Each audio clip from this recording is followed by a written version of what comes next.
এবার প্রসূতি মৃত্যুর ঘটনায় চাঞ্চল্য ছড়ালো কালনা হাসপাতালে। শনিবার দুপুরে কালনা মহকুমা হাসপাতালে কর্তব্যরত সুপারকে গাফিলতির অভিযোগ জানায় ওই প্রসূতির পরিবারের লোকজন। জানা গেছে, মৃতা ওই গৃহবধূর নাম অন্তরা বিশ্বাস। তার বাড়ি বলাগড় থানার অন্তর্গত সোমরাবাজার পশ্চিমপাড়া এলাকায়। শুক্রবার রাতে প্রসব যন্ত্রণা নিয়ে কালনা হাসপাতালে ভর্তি হন ওই গৃহবধূ। একটি কন্যা সন্তানের জন্ম দেওয়ার পর দীর্ঘক্ষণ ধরে তার রক্তক্ষরণ বন্ধ হচ্ছিল না।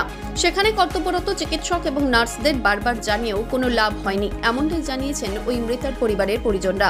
এরপর শনিবার ভোররাতে কালনা হাসপাতালে চিকিৎসার অভাবেই মারা যান ওই গৃহবধূ, এমনটাই অভিযোগ করছেন মৃতার পরিবারের লোকজন।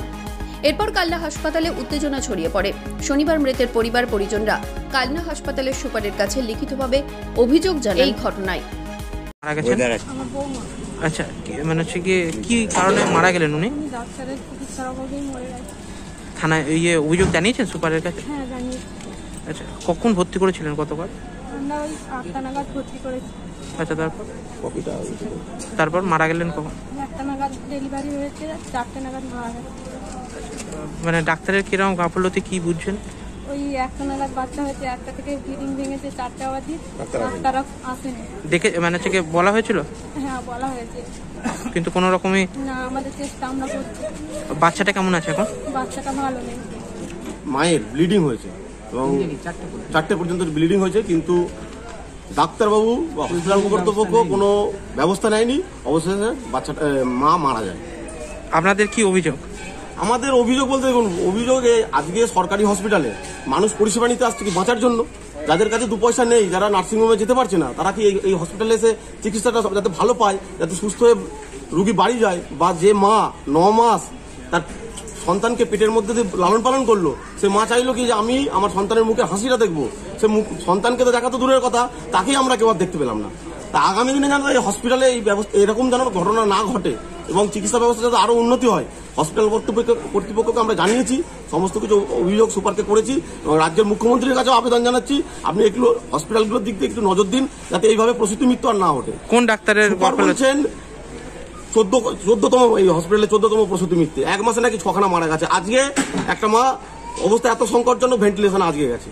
এই পরিস্থিতি, এই মানে ডাক্তাররা হসপিটালে চিকিৎসা বন্ধ করে দিয়ে চারিদিকে বেসরকারি নার্সিংহোম আছে, সেখানে গিয়ে রমরমা ব্যবসা করছেন। আর হসপিটালে রুগী কাতরাচ্ছে, ডাক্তারকে ফোন করেও আনার কোনো ব্যবস্থা নেই। 3টের সময় যখন রুগীর অবস্থা খারাপ, ডাক্তারকে ফোন করে আনতে হচ্ছে, ডাক্তার আসছে না, রুগী মারা যাচ্ছে। এই তো পরিস্থিতি স্বাস্থ্যে। রাত্রির 1টা থেকে ভোর 4টে পর্যন্ত ক্রমাগত ব্লিডিং হলো, তাহলে তার প্রিকশনটা কি হলো? রোগী কেন মারা গেল? তাহলে এখানে ডাক্তার এক্সপার্টরা বসে আছেন। রাত্রির 1টা থেকে সন্তান প্রসব হচ্ছে, ভোর 4টের সময় নাকি পুরো টানা 3 ঘন্টা ব্লিডিং হচ্ছে, দিয়ে রোগী মারা যাচ্ছে। তাহলে ডাক্তাররা করছে কি? তারা যদি না পারে তাহলে তারা এখান থেকে ট্রান্সফার করে দিক, কিন্তু রোগীটাকে রেখে কোনো প্রিকশন নিল না। 3 ঘন্টা ব্লিডিং হয়ে গেল, এবার তার তো নিশ্চয়ই কোনো পদ্ধতি আছে যে ব্লিডিংকে আটকানোর। তাহলে 3 ঘন্টা হয়ে গেল, ডাক্তাররা কোনো কিছু করতেই পারলো না। কোন ডাক্তারের বিরুদ্ধে অভিযোগ আপনাদের? সম্ভবত আমাদের সুপার স্যার যেটা বললেন, সেই সময় ডিউটি ছিলেন ডক্টর পিকে দাস, তার আন্ডারেই ভর্তি হয়েছেন, তার আন্ডারেই বাচ্চা প্রসব হয়েছে এবং তিনি থাকাকালীন আমাদের যে বাচ্চা বোন 21 বছর বয়স, যার তিনি এক্সপায়ার করেছেন। অভিযোগ জমা পড়েছে, আমরা সিএমও স্যারকেও জানিয়েছি।